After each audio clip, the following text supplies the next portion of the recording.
Oke, kita masih lanjut membahas listrik AC ya, yaitu listrik yang arusnya bolak-balik atau listrik yang polaritasnya itu berubah-ubah ya. Nah, ini masih lanjutan dari materi sebelumnya, di mana di materi sebelumnya kita sudah membahas ya bagaimana kalau listrik AC dihubungkan dengan resistor, resistor saja ya, yang disebut dengan resistif murni, rangkaian resistif murni. Kemudian listrik AC dihubungkan dengan induktor saja, yang disebut dengan rangkaian induktif murni. Kemudian dihubungkan dengan kapasitor saja, yang disebut rangkaian kapasitif murni. Kita sudah turunkan juga rumus-rumusnya ya di konten sebelumnya ya, dan di situ ada hal penting yang kita perhatikan di konten sebelumnya itu bahwa tegangan dan arus ternyata tidak selalu sefase, tidak selalu sefase ya. Nah kali ini tiga komponen tadi kapasitor, resistor, dan induktor itu kita pasang dalam satu rangkaian yang dipasang seri atau disusun seri. Jadi materi kita hari ini adalah rangkaian seri RLC, resistor, induktor, dan kapasitor disusun seri seperti ini ya, dihubungkan dengan sumber listrik AC ya.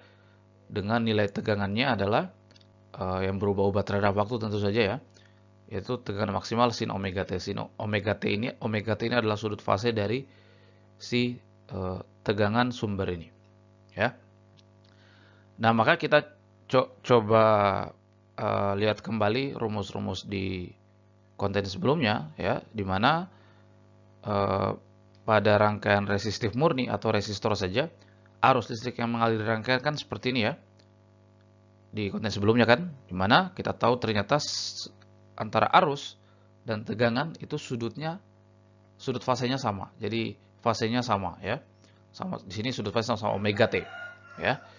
Nah, sedangkan pada rangkaian dengan induktor saja atau rangkaian induktif murni, arus yang mengalir di rangkaian ya, di konten sebelumnya nih kita sudah turunkan rumusnya ya. Kita dapatkan seperti ini.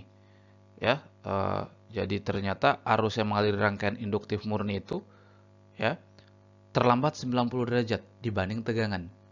Di sini tegangan sudut fasenya omega T, sedangkan sin omega T kurang 90 derajat. Jadi tegangan yang memimpin. Tegangan memimpin 90 derajat. Atau dengan bahasa lain, arus terlambat 90 derajat sudut fasenya. Ya.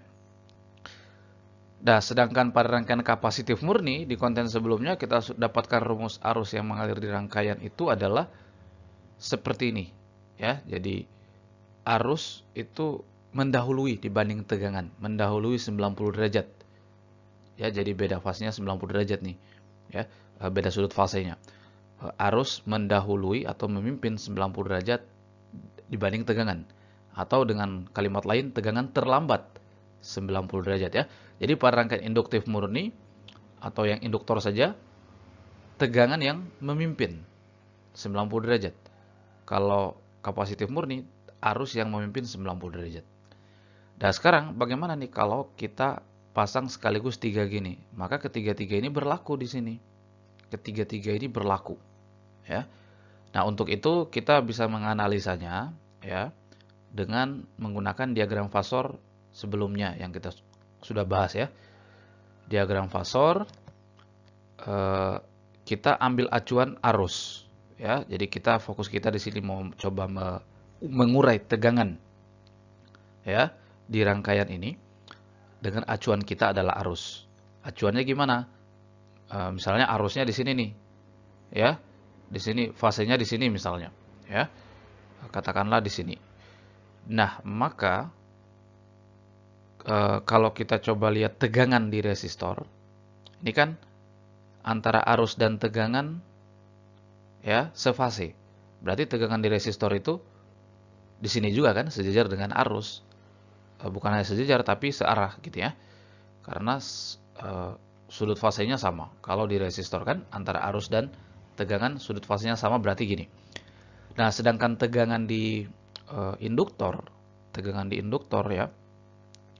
Nah, karena kok kenapa kemudian arusnya jadi acuan? Karena pada rangkaian seri ini kan arusnya sama kan, arusnya mengalir sama. Nah, maka tinggal kita bikin acuannya arus di sini untuk mengalir pada rangkaian ini atau tiap komponen ini. Kemudian kita petakan diagram fase untuk tegangan masing-masing gitu ya. Nah, kemudian tegangan induktor. Kita lihat di sini antara arus dan tegangan. Ya, arus dan tegangan. Itu arus terlambat 90 derajat. Alias tegangan memimpin 90 derajat. Tegangan pada induktor. Memimpin 90 derajat ya. Karena arus terlambat kan. Arus terlambat 90 derajat dari tegangan. Artinya tegangan duluan 90 derajat. Maka tegangan induktor itu duluan 90 derajat ketimbang arus. Berarti di sini kan. Arusnya kan di sini nih. Tegangan memimpin 90 derajat. Nah, berarti gini kan. Ini di induktor. Sedangkan di kapasitor, arus yang memimpin 90 derajat. Tegangan terlambat 90 derajat. Berarti kalau tegangan 90 derajat, tegangan terlambat 90 derajat, berarti di bawah kan tegangannya. Jadi arus ini duluan 90 derajat dibanding tegangan di kapasitor. Karena sesuai ini ya. Bisa dipahami ya. Jadi saya ulang. Di sini arus di kapasitor itu di sini dikatakan bahwa dia duluan 90 derajat dibanding tegangan. Karena ini tambah 90 derajat ya sudut fasenya. Atau tegangan ketinggalan 90 derajat. Berarti gini kan. Nah. Oke, berikutnya kita coba perlakukan sebagaimana vektor. Jadi bagusnya diagram fasor ini kita akhirnya kemudian kembali ke konsep vektor ya. Nah, untuk konsep vektor kalau VR-nya saya kira tetap ya. Arusnya di sini arusnya kita abaikan dulu ya. VR-nya tetap. Nah, ini kan bisa diselesaikan nih karena satu komponen ya. Komponen sumbu Y bisa diselesaikan. Kalau kita ambil resultan yang ke atas, berarti resultan yang ke atas ini VL kurang VC. Gitu kan? Jadi kalau kita ambil nilai resultan yang di atas ini, berarti vektor yang baru ini adalah VL kurang VC. Paham ya? Oke, maka kalau seperti ini, ya langsung kita cari resultannya kan dari kedua vektor ini. Ya resultannya tentu di tengah ya. Di tengah, membelah di tengah seperti ini. Akhirnya kemudian nanti berbentuk segitiga siku-siku atau bisa pakai Pitagoras di situ ya. Membelah di tengah seperti ini. Ini tegangan totalnya. Tegangan total dari semua ya. Nah, berarti kita pakai Pitagoras ya. V kuadrat itu sama dengan VR kuadrat tambah ini kuadrat ya. Pitagoras kan? Oke. Seperti vektor ya. Nah, atau V-nya akar kuadrat dari ini. Ya, akar V totalnya adalah akar kuadrat dari ini. Nah, sekarang coba kita analisa tegangan maksimalnya atau kita analisa nilai maksimalnya semua ya. Karena dia lebih pastikan nilainya. Kita coba tinjau nilai maksimalnya. Kalau nilai maksimal berarti semuanya kita pakai nilai maksimal kan. Tegangan di resistor maksimal, kemudian tegangan di induktor maksimal, tegangan di kapasitor maksimal juga. Berarti arus yang di sini tadi arus maksimal juga ya. Kalau kita ambil nilai maksimal. Kalau kita ambil nilai efektif, semua efektif. Ambil nilai sesat, semua sesat. Ambil nilai maksimal, semua maksimal. Harus setara. Begitu kalau kita menggambarkan vektor. Nah, tegangan maksimal di resistor itu kan sama dengan ya. Kalau di konten sebelumnya kita dapatkan yaitu IR ya. Kalau di resistor kan IR, hukum Ohm ya. I kali R. Tegangan di resistor itu I kali R. I-nya I max juga. Nah, tegangan di induktor yaitu ya kita sudah dapatkan kalau kita sudah bahas di konten sebelumnya, kalau di induktor dan kapasitor itu ada semacam nilai tegangan juga. Ya kan? Semacam nilai tegangan juga yang disebut dengan satuannya ohm juga yang disebut dengan reaktansi, ya. Dan di konten sebelumnya kita sudah dapatkan kalau Vmax di induktor itu adalah Imax kali reaktansinya. Kayak hambatan juga ya, IR kayak semacam itu ya. Imax kali reaktansi induktor. Kemudian ini juga sama, Imax kali reaktansi kapasitor. Jadi IR ini juga I kali hambatan, I kali hambatan, I kali hambatan ya, sama. Hukum Ohm ya. Nah, tapi kalau di induktor kapasitor pakai reaktansi. Satuannya Ohm juga. Nah, kemudian tegangan total maksimal tadi, nah ini kan Imax kuadrat, Imax kuadrat, Imax kuadrat bisa keluar dari akar kan? Ini ada Imax kuadrat, ada Imax kuadrat, ada Imax kuadrat. Maka Imaxnya bisa keluar dari akar, tinggal yang tersisa adalah akar kuadrat dari R kuadrat tambah XL kurang XC pangkat 2 kan, tinggal R kuadrat tambah XL kurang XC ya, dalam akar kuadrat. Seperti itu ya. Nah, oh iya, ini ya seperti ini ya. Jadi kan I max kuadrat, I max kuadrat, I max kuadrat ya. Jadi kemudian si I max kuadratnya itu keluar jadi I max saja. Berarti tinggal L kuadrat tambah XL kurang XC dalam pangkat 2. Nah, maka I max-nya kita dapatkan adalah V max per ini. Ya kan, I max sama dengan V max per ini. Dan kalau kita coba cermati, berarti yang di dalam ini semua satuannya ohm kan? Nah, arus maksimal sama dengan tegangan maksimal. Ya, ini total tentu saja ya, arus total maksimal kali tegangan arus total ya, arus pada rangkaian ini ya. Kemudian ya arus maksimal, arus yang mengalir di rangkaian ini, karena arusnya kan tidak terbagi ya. Terus V maksimal total ya, ya sama dengan V max ini. Kemudian per ya ini. Nah, ini kan arus tegangan per hambatan. Nah, ini kita perkenalkan di variabel yang bawah ini sebagai semacam hambatan total ya. Hambatan total maksimal ya, yang disebut dengan impedansi. Ini kan I max V max per hambatan maksimal. Harusnya kan gitu kan? I max V max per hambatan maksimal. Nah, maka yang ini hambatan maksimal nih. Yang kita kenal dengan impedansi ya. Hambatan total maksimal. Semacam hambatan total ya. Yaitu yang ini impedansi. Sehingga kita dapatkan pada rangkaian RLC ini I max itu adalah V max per impedansi. Dimana impedansi itu ini. Ya, impedansi itu semacam, jadi semua kalau kita kembalikan ke hukum Ohm juga ujung-ujungnya ya, IV per R itu arus tegangan per hambatan. Nah, jadi kita arahkan selalu ke sana. Nah, ini kalau pada rangkaian RLC ternyata arus maksimal sama dengan tegangan maksimal per hambatan totalnya ya, atau yang disebut dengan impedansi. Ini rumusnya ya.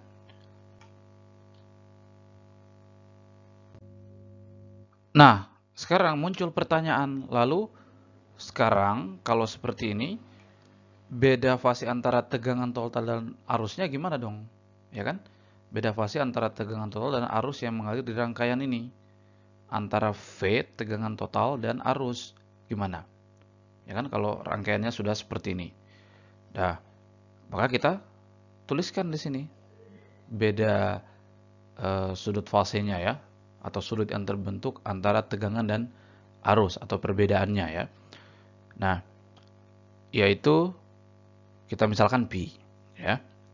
Nah, ini lagi-lagi kita akan menggunakan vektor lagi, konsep vektor. Ini kan kalau kita pakai tangen theta.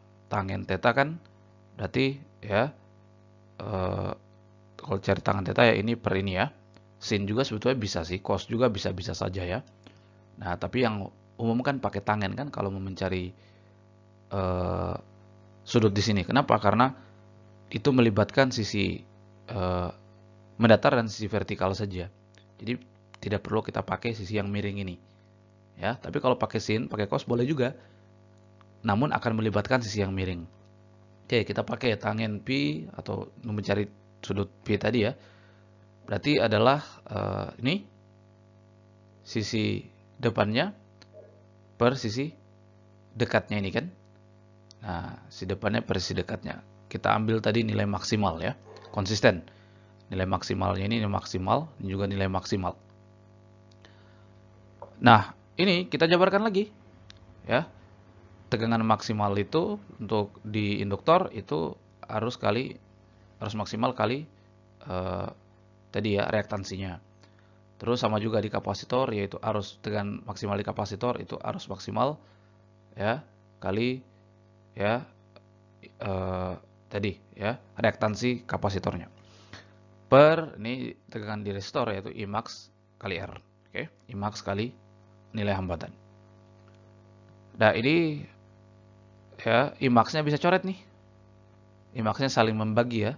I max-nya saling membagi, coret, tinggal XL kurang XC per R reaktansi induktif, reaktansi induktor kurang reaktansi kapasitor per nilai hambatan dari resistor. Inilah nilai Pi-nya, tangen Pi-nya.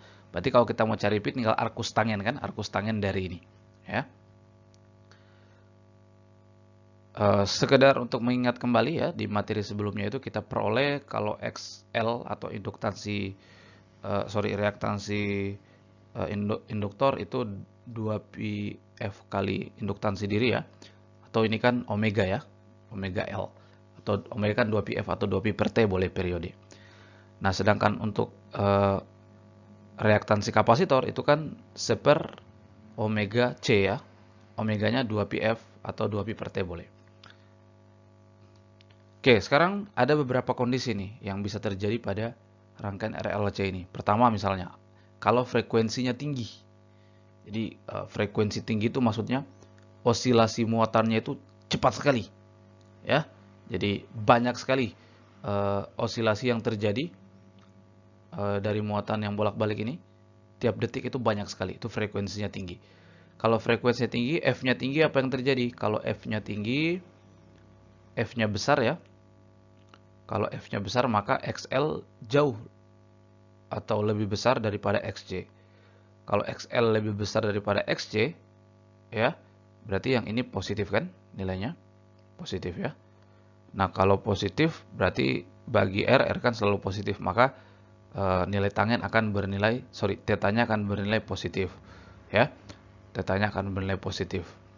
Kalau frekuensinya tinggi ya. Dan karena XL lebih besar dari XC, maka rangkaian lebih induktif. Lebih induktif ya, karena XL lebih besar XC. Dah, kalau theta positif, apa artinya? Pi-nya positif. Kalau Pi-nya positif ya seperti ini kan? Pi positif nih. Berarti tegangan memimpin. Tegangan mendahului sebesar Pi ya daripada arus. Nah, gitu. Ya, beda fasenya Pi. Beda sudut fasenya Pi. Oke, berikutnya bagaimana kalau sebaliknya? Ya, XL yang lebih kecil dari XC. XL lebih kecil dari XC. Kalau XL lebih kecil dari XC, ya, itu kan kita peroleh misalnya kalau frekuensinya misalnya kecil sekali ya. Nah, maka XL itu kurang dari XC, ya. Karena masukkan frekuensinya di sini ya. Kalau XL kurang dari XC, maka ini hasilnya negatif nih. Maka Pi bernilai negatif. Kalau berarti itu lebih kapasitif karena XC lebih besar dari XL ya. Lebih kapasitif. Lebih kapasitif. Dan itu kalau tetanya negatif ya berarti tetanya agak ke bawah nih, ke bawah sini ya. Pi-nya ya, Pi-nya ke bawah sini. Berarti kalau Pi-nya agak di bawah sini karena negatif, berarti arus yang memimpin, arus yang mendahului tegangan. Berarti tegangan bagian bawah sini ya, karena Pi-nya negatif. Oke. Nah, kalau sama gimana? Kalau XL sama dengan XC ternyata. Ya, reaktansi induktif dan kapasitifnya sama. Kalau ini sama, berarti dikurangkan 0 ya. Dikurangkan 0. Nah, 0 bagi R, ya 0 berarti Pi-nya itu bernilai 0. Pi bernilai 0 ya. Artinya kalau Pi bernilai 0, berarti tegangan dan arus sejajar nih. Arahnya sama juga. Ya. Kalau seperti itu, ya kita kembali ke rangkaian resistif murni kan. Ketika rangkaian itu hanya terdiri dari resistor saja, arus dan tegangan kan sefase kan, sejajar. Nah, sama dengan kondisi yang ketiga ini. Kalau Pi-nya 0, maka tegangan juga di sini. Ya, dengan arusnya. Seakan-akan induktor dan kapasitor itu menjadi tidak berarti atau bisa dianggap tidak ada kan, karena menjadi rangkaian resistif murni sama kayak resistor tunggal seperti sebelumnya yang kita bahas ya. Jadi arus dan tegangannya sefase. Nah, kemudian ada yang dikenal dengan resonansi. Resonansi itu adalah ketika tegangan dan arus itu sefase. Berarti dia berresonansi. Nah, bergetar seirama, berubah tegangannya, polaritasnya berubah-ubah, arus bolak-balik, itu berjalan seirama. Jadi sudut fasenya sama. Berarti itu kondisi yang ketiga ini ya. Arus dan tegangannya sefase, resonansi. Oke, kita coba teruskan berarti persamaan ini. Apa yang bisa kita peroleh? Ya, XL itu omega L ya, atau X-nya omega C, omega itu 2πf ya. Nah, ini omega kuadrat berarti adalah, ini kan omega ya, ini juga omega. Seper LC ya. Atau omega adalah akar kuadrat dari ini ya. Ini bisa ini jadi frekuensi sudut yang beresonansi itu. Ini bisa kita turunkan lagi menjadi 2πf ya. F itu frekuensi resonansinya. Kalau omega ini frekuensi sudut yang resonansi tadi.